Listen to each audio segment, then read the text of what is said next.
Amin. Yuk kita berikan tepuk tangan bagi Tuhan kita. Silakan duduk Bapak Ibu Saudara. Shalom. Tuhan baik bagi kita semua, amin. Terima kasih Bapak Ibu Gembala Sidang yang terus mempercayakan saya menyampaikan firman Tuhan di tempat ini. Tuhan Yesus yang memberkati. Yuk kita akan lihat kebenaran firman Tuhan. Saya memberikan judul khotbah saya pagi hari ini yaitu iman versus logika. Kita lihat dulu di dalam 2 Korintus pasalnya yang kelima, ayatnya yang ketujuh. Kita baca bersama ayat ini dengan suara yang keras. 2, 3. Sebab hidup kami ini adalah hidup karena percaya, bukan karena melihat. Katakan amin. Kalau firman Tuhan ini kita jadikan perintah, maka yang Tuhan mau saudara dan saya di hari-hari ini harus hidup karena percaya dan bukan karena melihat. Saudara, kalau kita melihat segala sesuatu yang sedang terjadi sekarang, semuanya serba menakutkan, mengkhawatirkan. Keadaan bisa berubah-ubah tanpa bisa kita prediksi. Betul? Nah, jauh sebelum semua kesusahan ini terjadi, firman Tuhan sudah kasih tahu dulu kepada kita bahwa kita harus hidup karena percaya kepada Tuhan dan bukan karena melihat segala sesuatu, bahkan melihat realita hidup. Yuk kita lihat dulu definisi dari setiap kata dari ayat ini. Definisi kata percaya menurut Kamus Besar Bahasa Indonesia artinya mengakui atau yakin bahwa sesuatu memang benar atau nyata. Ini definisi kata percaya menurut Kamus Besar Bahasa Indonesia. Mengakui atau yakin bahwa sesuatu memang benar atau nyata. Jadi ketika saudara dan saya percaya kepada Tuhan, maka saudara dan saya harus mengakui dan yakin bahwa Tuhan itu benar dan nyata dalam hidup kita. Ketika saudara dan saya percaya kepada firman Tuhan, maka saudara dan saya harus mengakui atau yakin seyakin-yakinnya bahwa firman Tuhan itu ya dan amin. Tidak boleh ada keraguan sedikit pun. Karena definisi kata percaya seperti ini. Lalu melihat, apa itu melihat? Sesuatu yang dilihat oleh mata. Bahkan saya mau tambahkan sesuatu yang dilihat oleh mata dan sesuatu yang didengar oleh telinga secara otomatis Bapak Ibu Saudara diproses di dalam pikiran yang namanya logika. Dan apa itu logika? Jalan pikiran yang masuk akal. Ketika saudara ngelihat sesuatu, ketika saudara mendengar sesuatu secara otomatis Bapak Ibu Saudara akan diproses dalam logika. Saudara nggak bisa bilang, oh jangan dipikirin, jangan masuk pikiran saya. Nggak bisa, secara otomatis. Nah saudara di hari-hari ini yang Tuhan mau kita hidup karena percaya kita kepada Tuhan bukan karena melihat. Jadi penting, next slide, penting untuk kita perhatikan dalam hidup kita bahwa iman bukanlah logika. Percaya atau iman akan bertolak belakang dengan logika. Pantas Tuhan suruh kita hidup karena percaya. Bapak Ibu Saudara, iman dan percaya kita kepada Tuhan itu harus memiliki kuasa. Sebab ketika iman dan percaya kita kepada Tuhan memiliki kuasa, maka kuasa itu bisa kita pakai untuk menolong diri kita sendiri. Alkitab bilang jika kita punya iman sebesar biji sesawi saja, kita berkata kepada gunung tercampaklah, maka gunung akan tercampak. Iman seperti itu. Iman yang bisa memindahkan gunung. Itu yang harus kita miliki dalam hidup kita. Mungkin saudara berpikir, ya Pak itu kan perumpamaan. Siapa bilang? Di Mesir Bapak Ibu Saudara ada sebuah gereja yang dibangun. Dengan luar biasa. Dan gereja itu dibangun untuk mengingatkan kepada setiap orang Kristen tentang iman yang memiliki kuasa. Karena satu waktu di Mesir muncul seorang penguasa yang tidak suka dengan kekristenan.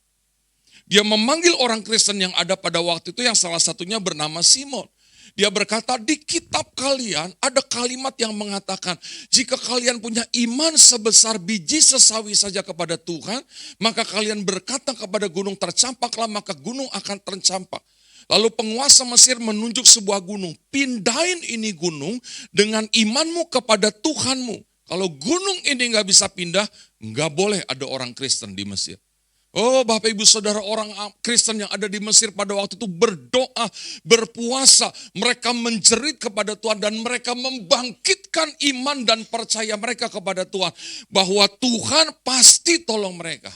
Dan benar Bapak Ibu Saudara, gak berapa lama kemudian terjadilah gempa bumi yang cukup besar di Mesir pada waktu itu. Dan gempa bumi yang cukup besar pada waktu itu telah mengakibatkan gunung yang ditunjuk oleh raja itu bergeser letaknya karena getaran gempa bumi. Dan ketika penguasa Mesir melihat itu, dia membiarkan kekristenan waktu itu. Dan kekristenan di Mesir berkembang sampai hari ini. Haleluya. Siapa yang udah pernah ke sana? Orang Indonesia kalau ke sana suka sebut dengan nama gereja sampah. Kenapa gereja sampah? Karena untuk masuk ke lokasi gereja itu lewat tempat pembuangan sampah di Mesir. Bau, saudara, kita masuk naik mobil kecil, bau. Saudara. Tapi waktu kita sampai di gerejanya, wow, itu gunung bukit yang diukir Bapak Ibu Saudara. Dan mereka punya aula stadion bisa menampung 10.000 sampai 30.000 jemaat. Kita hanya melihat satu aula, saudara, itu kayak Gelora Bung Karno, Bapak Ibu Saudara. Menampung 10.000 sampai 20.000. Itu disebut gereja Mukatam di Mesir. Berkembang dengan luar biasa. Siapa yang pernah lihat ke sana? Sudah pernah Pak ya, gereja sampah ya? Kadang-kadang saya suka ngeledekin peserta. Nanti selesai ngeliat gereja, kita ngopi ya. Di tempat tadi, nggak usah Pak, nggak usah. Kita lurus aja Pak, terus aja.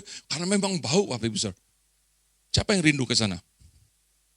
Ya rindu aja gak punya, gimana Tuhan bisa berkati. Rindu aja gak punya. Saudara, modal pertama tuh rindu. Tuhan pengen dong ke sana kata pendeta itu. Nanti Tuhan punya banyak cara untuk menolong saudara. Amin. Siapa yang rindu mau ke sana? Oh, udah digituin aja baru angkat tangan saudara ya. Gak punya kerinduan. Luar biasa. Itu tentang iman yang berkuasa. Nah iman seperti itu yang Tuhan mau ada dalam hidup kita. Karena kita disuruh hidup karena percaya beriman kepada Tuhan. Kalau ngelihat segala sesuatu, ngedengar segala sesuatu serba susah Bapak Ibu Saudara. Jujur ada banyak di antara kita yang sampai hari ini Bapak Ibu Saudara itu suka ngerepotin Tuhan loh. Betul? Saya pakai bahasa saya, kita banyak ngerepotin Tuhan. Kalau kita doa, Tuhan berkati dong usaha saya biar sukses Tuhan. Tuhan berkati dong toko saya, berkati dong dagangan saya Tuhan. Tuhan kirimin dong pembeli-pembeli membeli dagangan saya biar laris Tuhan. Waktu kita sakit kita berdoa, Tuhan sembuhin dong penyakit saya biar saya sehat. Pak, Bu, saya mau katakan dengan bahasa saya, itu ngerepotin Tuhan. Seharusnya kita berdoa, saya percaya, saya beriman, usaha saya pasti diberkati Tuhan dalam nama Yesus. Saya percaya toko saya pasti rame, pasti banyak yang membeli barang-barang saya dalam nama Yesus. Kita berdoa dalam nama Yesus, saya percaya penyakit saya pasti sembuh dalam nama Yesus. Doa tuh harus gitu. Memakai iman dan percaya kita. Jangan kita panggil-panggil Tuhan suruh datang berkati toko kita, dagangan kita supaya laris. Kita panggil-panggil Tuhan datang untuk nyembuhin kita. Di mana iman dan percaya kita? Karena Tuhan suruh kita hidup dengan percaya kepada Tuhan. Ketika Yesus jalan di atas air, murid-murid teriak, itu hantu, takut. Yesus bilang apa? Bukan, ini aku Tuhan. Petrus ngomong, kalau memang engkau itu Tuhan, suruhlah aku datang kepadamu. Yesus bilang, Simon sini, Petrus sini. Dia turun loh Pak, Bu, dari perahu. Jalan selangkah, 2 langkah, 3 langkah, walaupun tidak ditulis berapa langkah dia jalan. Tapi dia bisa turun. Dari perahu menuju ke Yesus. Cuman di tengah-tengah antara perahu dengan Yesus, dia mulai gagal fokus. Dia mulai ngeliat.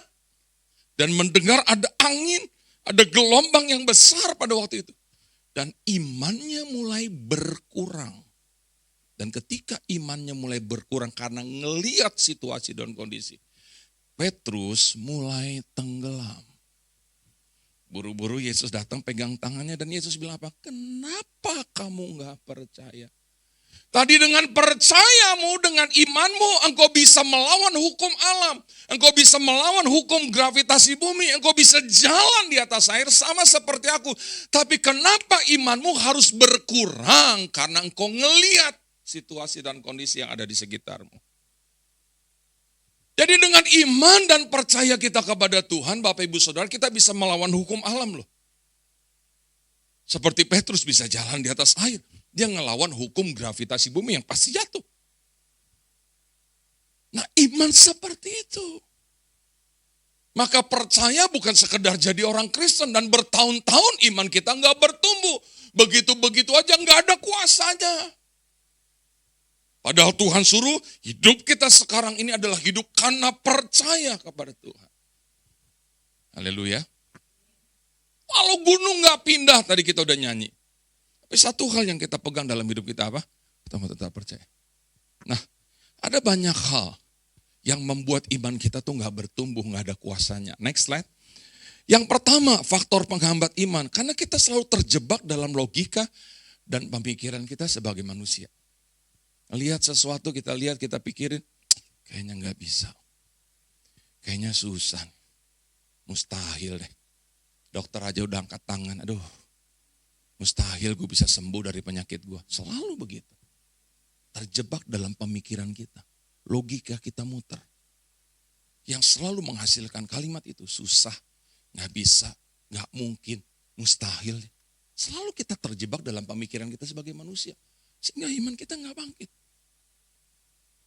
Nah, karena kita terjebak dalam pemikiran kita sebagai manusia, itu artinya kita membatasi pekerjaan Tuhan. Makanya tema gereja saudara apa? Pikiran yang diperbarui, memperbarui pikiran. Itu. Selalu kita terjebak begitu. Ketika firman Tuhan menyuruh kita melakukan sesuatu, kita pikirin. Susah, begini, begitu. Akhirnya karena pemikiran kita seperti itu, akhirnya kita nggak lakukan. Kita membatasi pekerjaan Tuhan yang dahsyat. Nah, karena kita membatasi pekerjaan Tuhan, akhirnya apa? Nggak ada berkat. Nggak ada mukjizat terjadi. Alkitab bilang jika kita menjadi bimbang dan ragu. Pak, Bu, Alkitab yang bilang jangan pernah berharap kita dapat sesuatu dari Tuhan. Nah, daripada kita bimbang dan ragu karena pemikiran kita, lebih baik kita percaya kepada Tuhan. Ada Tuhan, mendingan kita begitu dapat sesuatu. Daripada bimbang dan ragu kita nggak dapat sesuatu. Jadi faktor penghambat iman seperti ini. Nah, ada tokoh-tokoh dalam Alkitab yang berhasil hidup dengan percaya kepada Tuhan. Sekalipun pikiran mereka bertolak belakang dengan apa yang mereka lakukan. Tapi keputusan yang mereka ambil adalah mereka mau percaya kepada Tuhan. Contoh tokoh yang pertama adalah Abram. Next slide. Di dalam Kejadian pasalnya yang ke-12 ayat pertama. Ketika Tuhan berbicara kepada Abram. Abram, tinggalkan kampung halamanmu dan pergilah ke satu tempat yang nanti kutunjukkan kepadamu. Ketika Abram dengar itu secara manusia, pasti itu masuk dalam pikiran, dalam logika. Kemana ya kira-kira? Berapa lama ya perjalanannya? Taruhlah dia seorang yang begitu percaya kepada Tuhan. Tapi waktu dia ngomong sama istrinya, waktu dia ngomong sama keluarganya, Tuhan suruh kita tinggalkan tempat ini. Ke satu tempat yang nanti Tuhan tunjukkan. Mereka pasti nanya dong, Bram mau kemana kita? Abram akan jawab apa? Nggak tahu. Mungkin ada keluarganya nanya, berapa lama perjalanannya ke sono Bram? Abram jawab apa? Nggak tahu. Sarah akan datang kepada dia, Bram, kita udah tua, kita mau kemana? Udah di sini aja juga enak, udahlah. Pasti mereka punya logika dong, punya pemikiran. Mungkin mereka juga bertanya, tempatnya nanti lebih enak nggak dari tempat kita sekarang? Abram akan jawab apa? Nggak tahu. Tapi karena dia seorang pemimpin yang begitu percaya kepada Tuhan, dia ajak semua keluarganya berangkat. Dan dalam perjalanan yang penuh dengan kepercayaan kepada Tuhan, Tuhan berkati Abram dengan berkat yang luar biasa. Apa berkatnya? Dia dapat Ishak. Umur 75 tahun Tuhan bilang, Abram tinggalkan kampung halamanmu. Dan waktu Ishak lahir, Abram berumur 100 tahun dan Sarah 90 atau 91 tahun. Di usia tua. Abram sudah mati pucuk, maaf. Kandungan Sarah udah kering, bukan cuman kering kerontang. Bagaimana mungkin ada nenek-nenek mengandung, mau melahirkan anak pertama tanpa sesar. Ngelahirinnya gimana Pak Bu? Saya tahu banget susahnya seorang wanita melahirkan seorang anak. Saya bukan cuma tahu banget. Kenapa saya tahu banget? Karena mami saya bidan. Banyak ibu-ibu suka lahir di rumah kami. Dari saya SD tuh. Kalau ada ibu-ibu udah masuk ruang bersalin, kamar bersalin di rumah kami. Dia ngejerit-jerit, aduh sakit Bu bidan, aduh gak kuat, teriak-teriak. Sampai dari kecil saya mikir itu ibu diapain sama mami saya sampai jerit-jerit begitu. Kenceng teriaknya Pak Bu. Maka saya bilang, saya tahu banget susahnya seorang wanita melahirkan seorang anak. Mereka bertaruh nyawa loh untuk melahirin kita.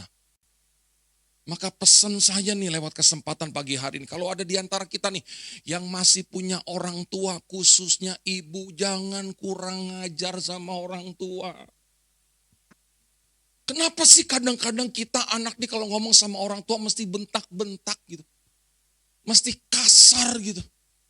Ya habis Bang udah dikasih tahu nanya lagi. Dikasih tahu nanya lagi. Dikasih tahu nanya lagi. Ya emang udah tua.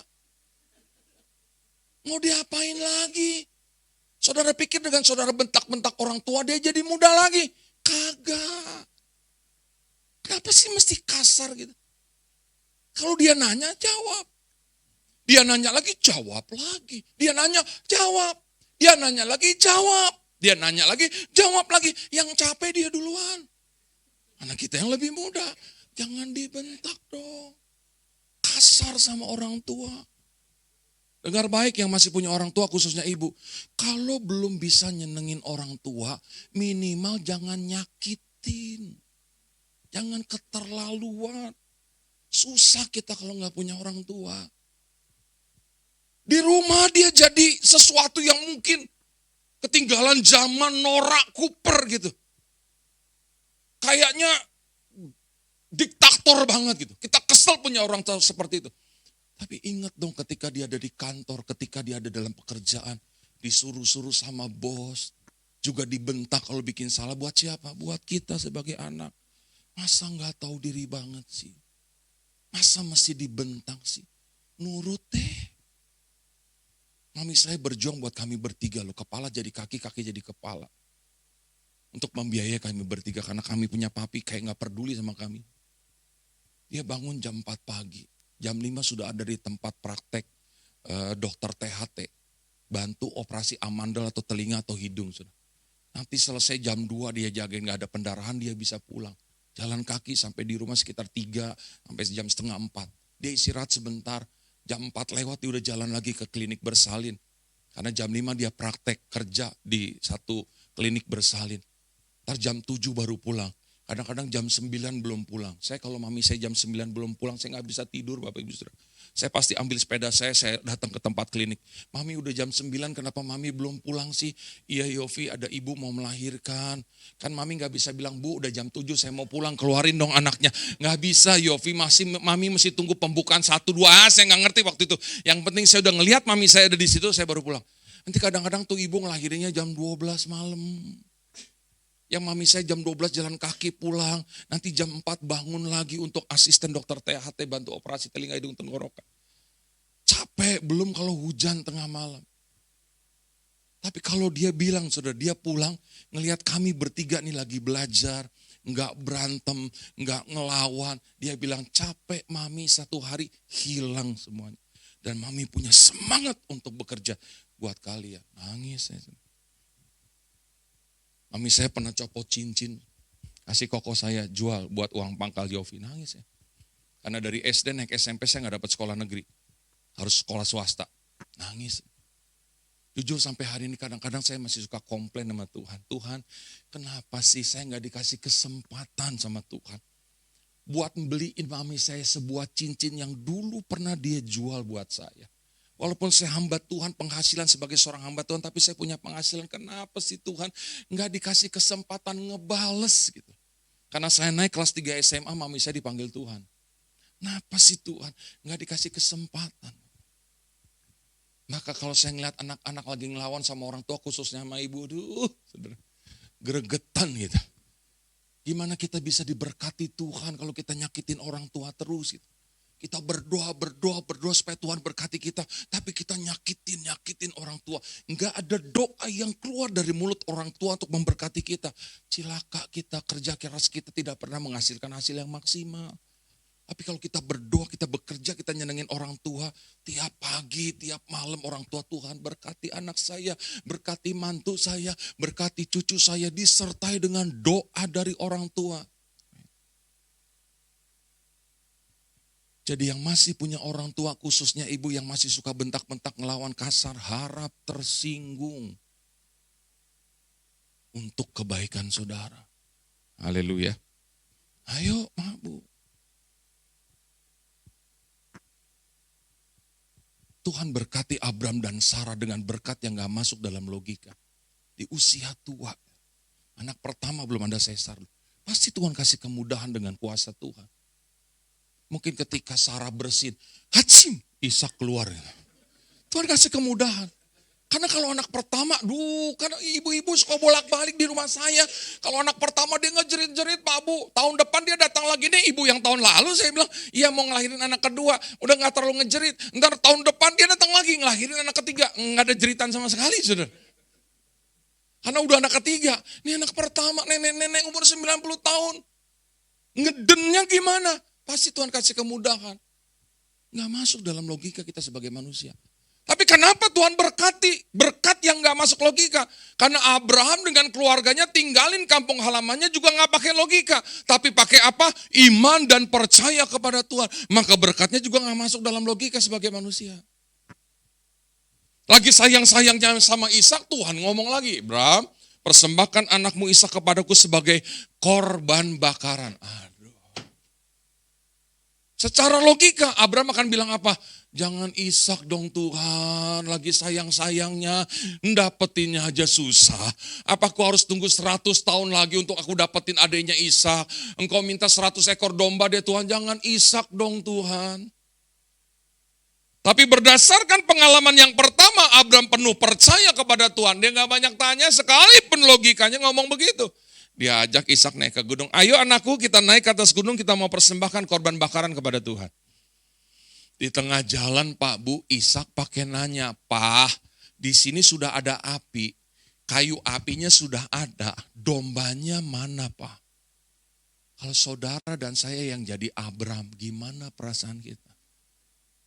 Kalau saya nih, saya akan turun lagi. Jangan Ishak Tuhan, 100 ekor domba aku kasih. Enggak tega Tuhan, enggak kuat Tuhan. Tapi Abraham jawab apa? Nanti nak Tuhan yang siapin. Kenapa Ishak tanya begitu sih? Karena dari kecil dia udah tahu, dia udah ngelihat setiap kali bapaknya mempersembahkan korban bakaran sama Tuhan, pasti ada seekor domba yang diikat kaki dan tangannya, ditaruh di atas kayu api, disembelih lalu dibakar. Maka dia nanya, Pak, apinya sudah ada, kayu apinya sudah ada, dombanya mana? Sampai di atas gunung nggak ada. Pegang Ishak, ikat kaki tangan, taruh di atas kayu api, mau disembelih. Di situ Ishak tahu dia yang akan dipersembahkan kepada Tuhan sebagai korban bakaran. Tapi ketika pisau mau menghujam, Tuhan bicara, Abraham jangan kamu apa-apakan Ishak anakmu, sekarang aku telah melihat isi hatimu. Dan ketika Abraham menoleh ke belakang, dia melihat seekor domba jantan, tanduknya tersangkut semak belukar, nggak bisa lari. Abraham ambil, ikat, sembelih, taruh di atas kayu api, bakar. Sebagai korban bakaran kepada Tuhan. Amin. Saya mau tanya sama Bapak Ibu Saudara, Pak Bu, itu domba lagi ngapain di atas gunung? Dia lagi main sama siapa, kejar-kejaran sama siapa, sampai tanduknya tersangkut semak belukar. 80% domba hidup di dataran rendah. Walaupun ada kemungkinan 20% ada kambing gunung. Tapi ini domba yang secara logika manusia nggak ada di atas gunung. Tapi kenapa Tuhan siapkan domba di atas gunung, tanduknya tersangkut semak belukar dan Abraham tinggal ambil loh. Abraham tidak menoleh lalu melihat seekor domba jantan, Abraham kejar ke kanan, domba lari ke kiri. Abraham kejar ke kiri, domba lari ke kanan, sehingga Alkitab berkata Abraham dan domba kejar-kejaran. Enggak, domba itu tersangkut tanduknya. Dan Abraham tinggal ambil, enggak masuk dalam logika. Tapi kenapa berkat itu Tuhan sediakan buat Abraham? Karena Abraham naik ke atas gunung juga gak pakai logika. Sekalipun logikanya, pemikirannya bilang, jangan anak cuman satu. Jangan dong, tega banget sih Tuhan, kejam banget sih disuruh dipersembahkan sebagai korban bakaran. Tapi dia penuh dengan kepercayaan kepada Tuhan. Haleluya. Pantas Tuhan bilang hidup kita ini sekarang adalah hidup karena percaya. Next slide, berikutnya. Kisah dari janda miskin. Di dalam 1 Raja-Raja pasal 17. Yang cuma punya sedikit tepung, sedikit minyak. Datanglah Elia. Buatkan aku sepotong roti. Ya, ini aja aku lagi ngumpulin kayu api. Aku cuma punya sedikit tepung, sedikit minyak. Aku olah jadi roti, aku makan setengah. Aku kasih anakku setengah, besok kami mati. Aku tahu, katanya. Buatkan dulu untuk aku, maka Tuhan akan beri engkau. Secara logika janda ini akan mikir, siapa lu?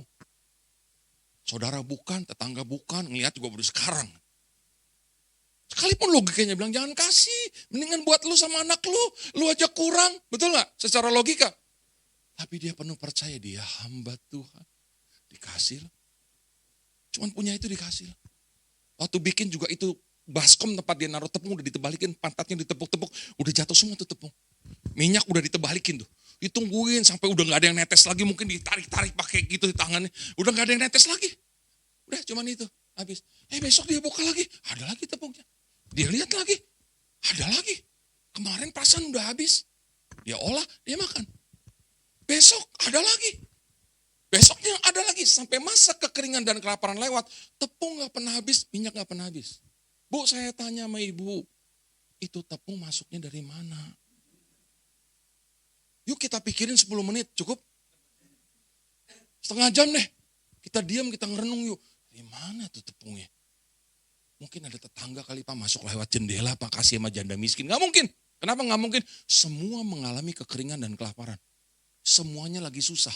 Semuanya lagi menyelamatkan diri masing-masing. Mungkin jatuh kali Pak dari genteng. Yang jatuh dari genteng bukan tepung, debu. Hujan kali Pak, air, bukan minyak. Kita pikirin sampai kuda berkokok. Nggak bakalan nyampe pikiran kita dari mana tuh tepung masuknya. Dari mana tuh minyak masuknya. Tapi kenapa berkat yang nggak masuk dalam logika ini Tuhan kerjakan? Karena janda ini kasih kepada Elia. Juga nggak pakai logika. Percaya dia hamba Tuhan. Dikasih. Haleluya. Saya pernah nolongin teman saya pendeta. Lagi ngobrol. Tiba-tiba saya memberikan contoh tentang BPKB mobil gitu. Seseorang pasti kasih pinjam kalau ada orang pinjam duit dengan modal BPKB kalau dikasih bunga.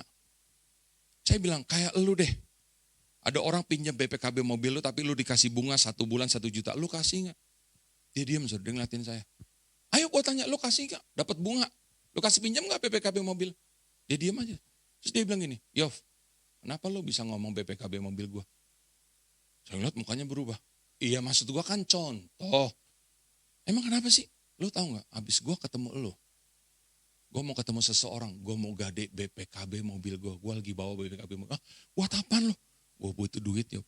Buat apa? Uang kuliah anak. Terus saya pakai nanya lagi. Dan pertanyaan ini yang waktu itu membuat saya menyesal seumur hidup saya waktu itu. Saya nanya, emang lu butuh berapa? Saya mikir dia akan jawab 100 juta, 150 karena harga mobilnya lebih dari itu. Betul? Dia jawab, gue cuma butuh 10 juta sih. Waktu dia jawab 10 juta nih, yang di atas nih ngomong di hati. Kasih pinjem.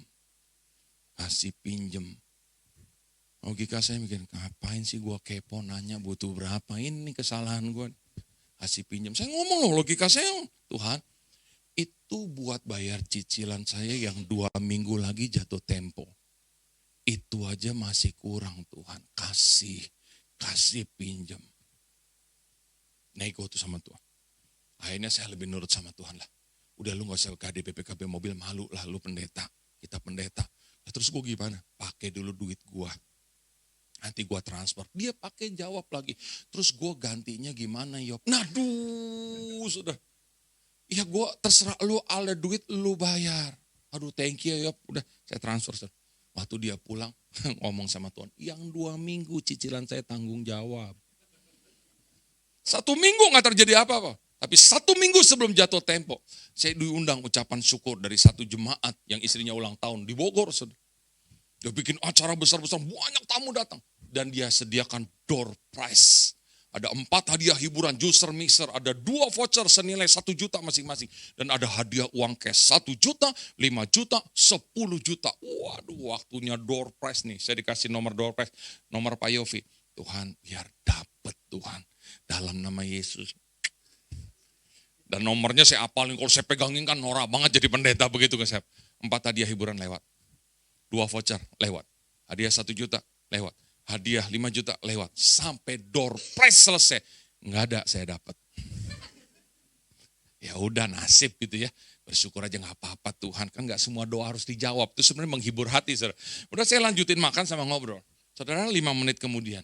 Yang ulang tahun. Bapak, ibu, teman-teman, jangan ada yang bubar, jangan ada yang pulang dulu. Karena saya lagi happy nih, saya mau kasih hadiah bonus buat Bapak, Ibu, Saudara. 1 lagi hadiah, 10 juta buat 1 orang. Wah, amin, haleluya, alhamdulillah, karena tamunya banyak banget. Saudara. Dan ketika dia panggil anaknya, cabut nomor door prize, nomornya Yofi Hendiawan. Saya tahu kenapa nggak ada yang tepuk tangan, karena bukan saudara yang dapat door prize. Nggak ada tepuk tangannya, Pak, Bu. Ah gitu kan enak gitu saudara ya. Cerita jadi kayak hidup. Dapat 10 juta. Ah mungkin door prize sudah selesai. Hadiahnya juga udah banyak. Tapi 5 menit kemudian dikasih hadiah bonus hanya untuk saya. Dari Bogor pulang ke Jakarta. Saya bingung kok saya bisa dapat ya. Terus Tuhan ingetin. Kamu pinjemin teman kamu 10 juta. Keluar dari rekening. Aku tahu. 1 minggu lagi engkau jatuh tempo. Aku balikin. Saya telepon teman saya, gue dapat berkat lu dari Tuhan. Apa? Door prize. Dapat barang apa lu? Bukan barang, duit. Berapa ya? 10 juta. Amazing. Amazing. Amin, amin. Udah Tuhan baik banget sama lo. Ya. Baik banget Tuhan sama lo. Amin, amin. Luar biasa Tuhan emang baik. Duh dahsyat Yop ya. Dahsyat Tuhan sama lo ya. Amin. Saya mulai sadar, kok dia 3 kali ngomong begitu. Saya langsung sadar sesadar-sadarnya Pak Bu. Dan saya langsung bilang, utang lu tetap bayar. Bukan berarti gue dapat door prize 10 juta, utang lu lunas, kagak. Dan saya gak pernah tagih saudara, ada duit dia bayar, pakai tahap-tahapan akhirnya lunas juga. Cuman punya itu loh. Tuhan, haleluya. Secara logika, mendingan buat saya. Saya punya anak rohani, yang kalau dia buka restoran, selalu ajak saya berdoa. Masih direnov gitu ya, selalu kita penyembahan berdua pakai gitar, nyanyi. Selesai doa waktu itu saudara saya lihat mukanya agak buluk. Apa muka begitu? Habis duit Om Yofi. Ya kalau habis duit soft opening aja dulu, jangan grand opening. Soft opening yang penting duit masuk dulu. Nah itu yang jadi masalah Om. Kenapa? Nggak ada duit lagi beli piring, mangkok, sendok, garpu, sumpit, gelas. Oh gitu, habis Om duit buat renov. Kan saya nggak mungkin bilang gini, yuk kita doa lagi 3 jam sama Tuhan yuk. Nggak mungkin. Yang di atas ngomong, kasih pinjam kamu punya. Dah saya diam-diam jalan ke ATM saya lihat. Aduh, tinggal 12 juta. Saya ambil 10 juta Bapak Ibu Saudara. Pakai duit Om Yofi dulu. Aduh, sampai ibunya bilang, aduh kenapa pendeta yang pinjemin kita, mestinya kan kita yang berkati pendeta. Nah apa-apa Bu, yang penting bisa jalan dulu soft opening, beli mangkok sana. Dia beli Bapak Ibu Saudara, dan dia bisa jalan soft opening. Nggak sampai 2 bulan dia balikin 10 juta itu. Dalam hidup saya. Keren. Saya ngeliat muka-muka yang lagi mikirin. Terus benefitnya buat Pak Yofi apa minjamin? Saya udah tahu nih saudara. Saya kasih tahu nih, sampai hari ini kalau saya makan di restorannya, nggak pernah bayar.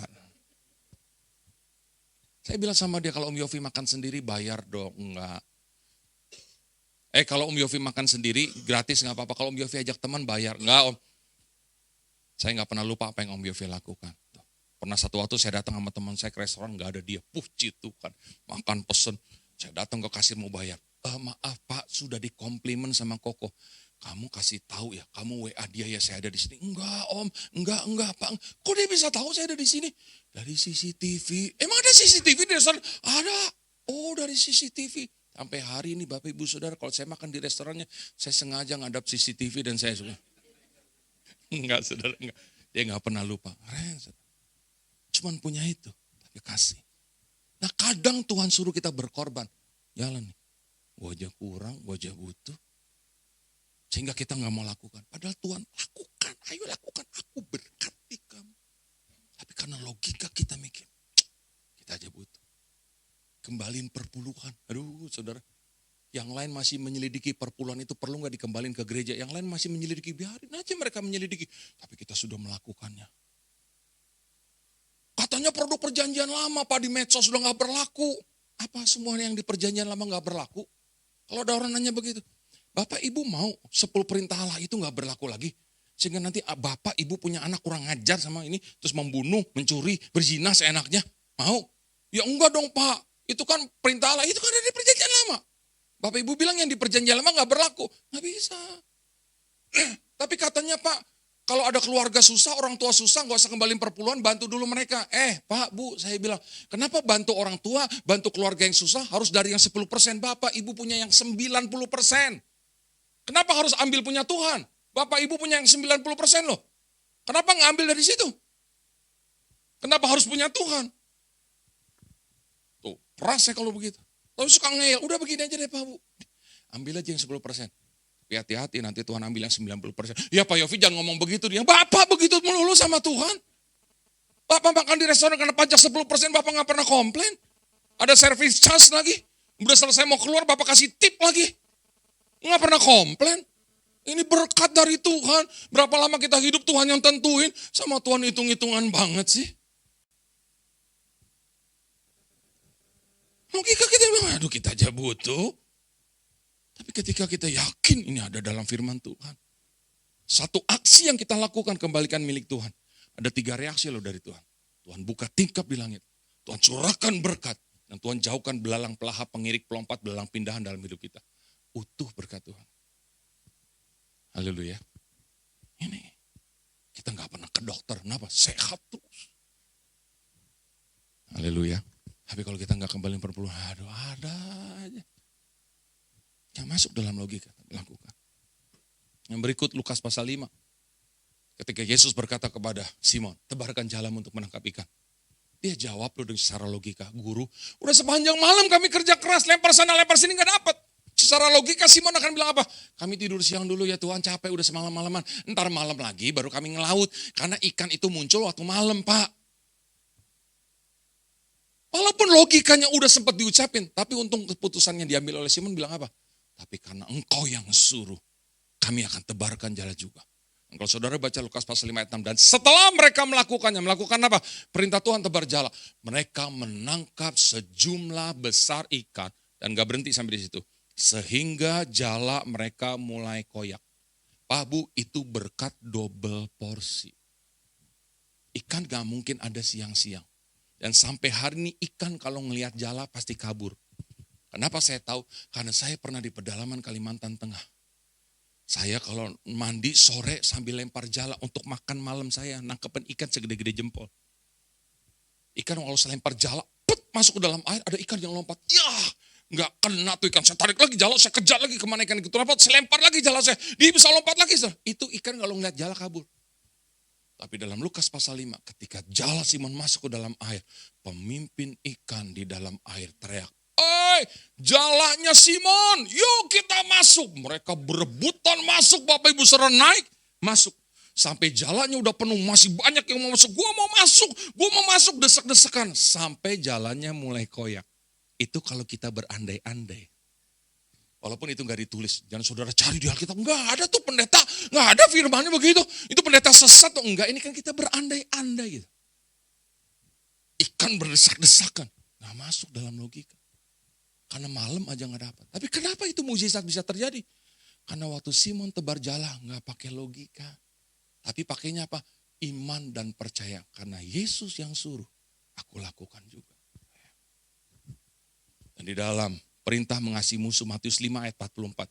Kasihilah musuhmu dan berdoalah bagi mereka yang menganiaya kamu. Kita baca ayat ini. Gak masuk dalam logika. Kasihilah musuhmu. Pak Bu, kita kan punya muka cuma satu ya. Ada yang bermuka dua di sini? Kita punya muka cuma satu kan ya? Begitu kita ngelihat musuh kita udah tahu kita punya muka cuma satu. Kita rela kita buang lu muka kita. Kalau ngelihat musuh, betul? Ngelihat musuh, kita buang muka. Padahal muka kita cuma satu. Tapi Alkitab bilang kasihilah musuhmu. Berdoalah bagi mereka yang menganiaya kamu. Menganiaya tuh mungkin sudah ada sentuhan fisik yang menyakiti fisik kita. Gak masuk dalam logika. Tapi ketika kita melakukannya, tunggu berkatnya gede. Terlebih berkat memberi daripada menerima. Logika kita bilang apa? Enakan menerima dong Pak. Menerima kan nambah isi dompet. Kalau memberi kan ngeluarin isi dompet berkurang. Gimana sih Pak? Ya enakan nerima dong. Tapi kalau kita mau melakukan perintah Tuhan, firman Tuhan, walaupun gak masuk dalam logika, tunggu berkatnya gede. Jadi Tuhan bilang, yuk hidup kita sekarang ini adalah hidup karena percaya, bukan karena melihat. Yuk perbaharui pikiran kita untuk mau percaya kepada Tuhan. Apa aja yang dia suruh, lakukan aja. Berkatnya gede. Ketika kita ngelihat sesuatu, gak mungkin gak bisa pakai iman. Aku percaya yang ini pasti Tuhan selesaikan. Walaupun kita udah berdoa supaya gunung pindah, gunung gak pindah. Kita selalu berada di lembah kekelaman. Gak apa-apa, Tuhan gak pernah tinggalin kita. Kita seringkali bertanya, lagu itu suka jadi bahan dalam hidup kita loh. Seperti kata-kata dalam pikiran kita dan hidup kita. Kita banyak bertanya, kok begini sih Tuhan hidup, kok begitu sih Tuhan. Kok harus saya yang kena penyakit, kok harus saya mengalami kebangkrutan, kok harus saya yang dikecewakan, kok harus saya yang ditinggal, kok begini, kok begitu. Silakan banyak tanya sama Tuhan, gak apa-apa. Tapi pertanyaan kita yang banyak akan realita hidup ini jangan sampai mengurangi sedikit pun iman dan percaya kita kepada Tuhan.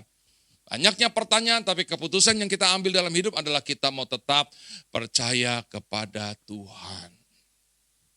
Dan kalau saudara ada di tempat ini sedang beribadah, itu tanda saudara percaya kepada Tuhan. Dan yang begini-begini gak akan pernah kembali dengan sia-sia. Sekalipun harus naik tangga. Capek. Cari gereja yang ada liftnya aja. Tapi saudara tahu dengan saudara naik, saudara sedang melatih otot kaki. Karena untuk menopang hidup kita sampai kita tua bisa jalan adalah otot kaki. Betis dan paha. Dan salah satu latihannya adalah naik tangga. Ada seorang ibu umur 80 tahun selalu ditaruh di anaknya di kamar atas. Sampai keluarganya temannya bilang, anak kurang ajar lu, maling kundang lu, anak gak tahu diri lu. Lu dong yang di atas, emak lu yang kamarnya di bawah. Gak apa-apa lu bilang gua kurang ajar, gak apa-apa lu bilang gua anak durhaka, gak apa-apa. Tapi karena gua taruh emak gua di kamarnya di atas dari sejak dia muda. Itu yang membuat emak gua masih bisa jalan sampai usia 80 tahun. Sementara orang lain 70 udah pakai tongkat, udah duduk di kursi roda. Emak gua udah 80 masih bisa naik turun tangga. Itu karena latihan tiap hari. Nggak usah bikin lift Pak Irwan, nggak usah. Lagian mahal. Biar jemaat sehat semua gitu. Ya, biar kita sampai bisa gendong cicit gitu kan, kita masih bisa berdiri gendong gitu kan. Karena otot kaki kita kuat. Amin. Kiranya Tuhan Yesus Kristus yang dahsyat dan luar biasa itu selalu memberkati saudara dan saya berlimpah.